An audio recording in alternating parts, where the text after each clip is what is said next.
Chaos in Korea, the DMZ axe murder incident.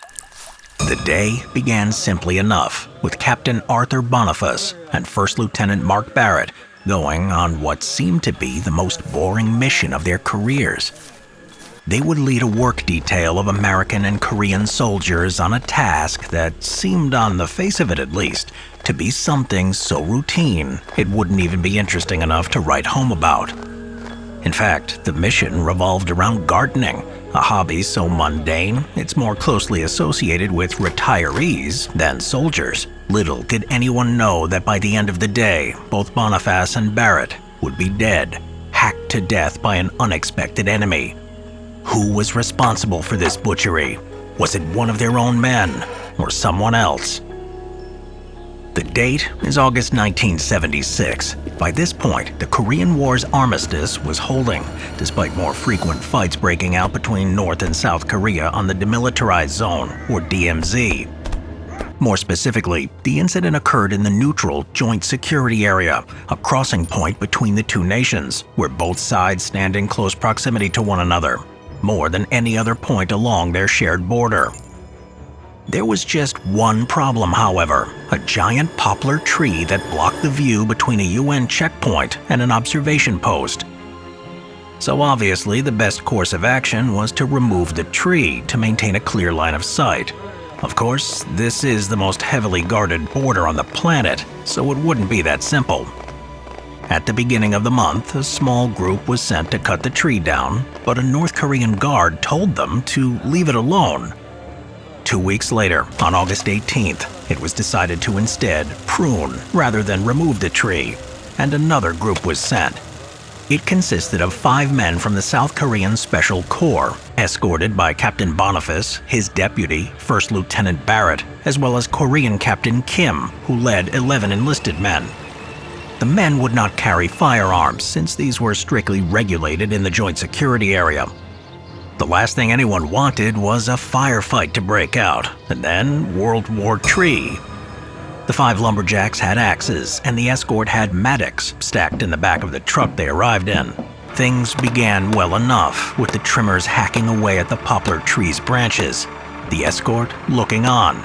With work underway, things became a bit more complicated.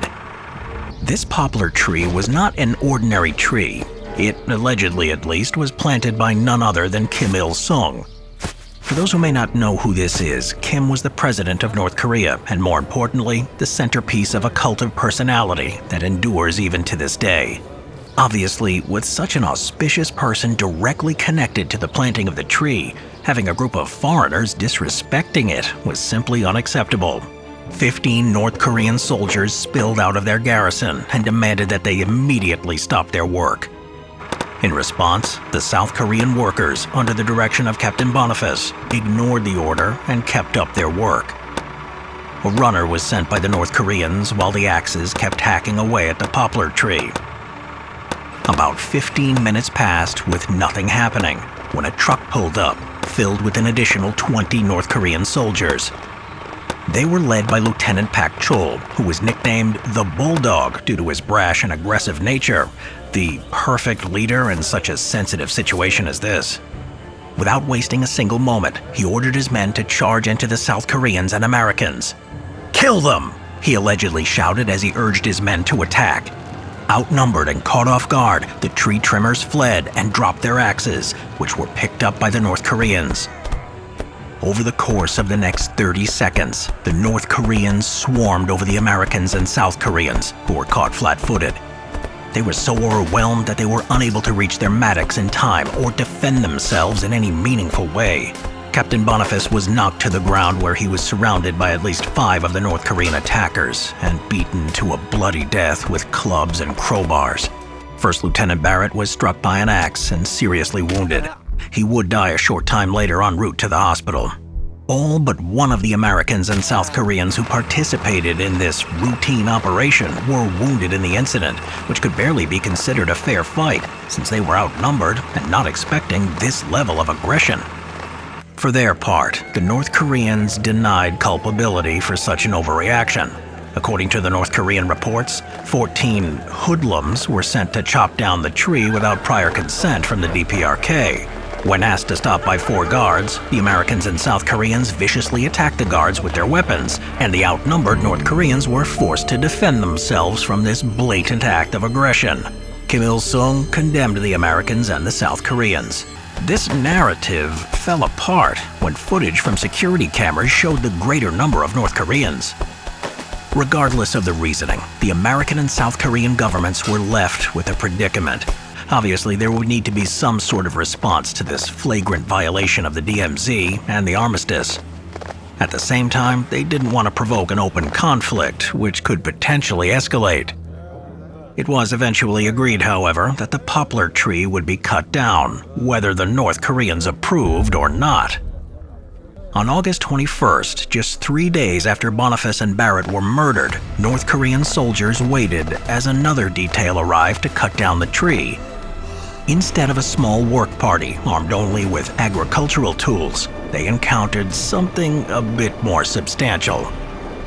Called Operation Paul Bunyan, 16 men of the 2nd Engineer Battalion armed with chainsaws arrived in the joint security area, riding in a column of American and South Korean armored vehicles. They were guarded by 2 30-man security platoons and 64 members of the South Korean Special Forces, including future South Korean President Moon Jae-in. They were armed with M16 rifles, M79 grenade launchers, pistols, and according to some sources, some of the South Koreans had Claymore anti-personnel mines strapped to their chest, detonators in hand, daring the North Koreans to shoot them. On top of this, 7 Cobra attack helicopters and 20 utility helicopters flew nearby for close air support. High above, more air assets were on patrol, easily visible to those on the ground, including South Korean F-5 and F-86 jets, and American F-4 Phantoms, F-111 Aardvarks, and a flight of B-52 Stratofortresses. If this wasn't enough, offshore, the USS Midway was on standby, ready to launch its own planes if needed, and the alert status of all troops in Korea was raised to DEFCON 3, which is the highest level of alert during peacetime. The North Koreans readied machine gun positions, but cowed by the overwhelming show of force, did nothing as the work crew finished the job that was started on the 18th. The tree, which was originally only supposed to be trimmed, was cut down, though a large section of the trunk was left standing as a warning. The operation took about 45 minutes before the workers packed up and left. Allegedly, the South Koreans removed 2 roadblocks that were set up by the North Koreans and vandalized 2 guard posts along the way, though there were no further incidents or injuries. Shortly after the ending of Operation Paul Bunyan, North Korean leader Kim Il-sung issued an apology for the axe murder incident, regretting the unfortunate actions that had resulted in increased tensions. In later negotiations, it was agreed that each side would maintain their own sections of the joint security area, which did not allow for any contact between the soldiers of the opposite side, as a way to ensure there would be no further misunderstandings, which could possibly cause an outbreak of war. In honor of the 2 slain officers, the JSA's advanced camp was renamed after Captain Bonifas, and the housing for the Northern Mission Platoon was renamed in honor of First Lieutenant Barrett.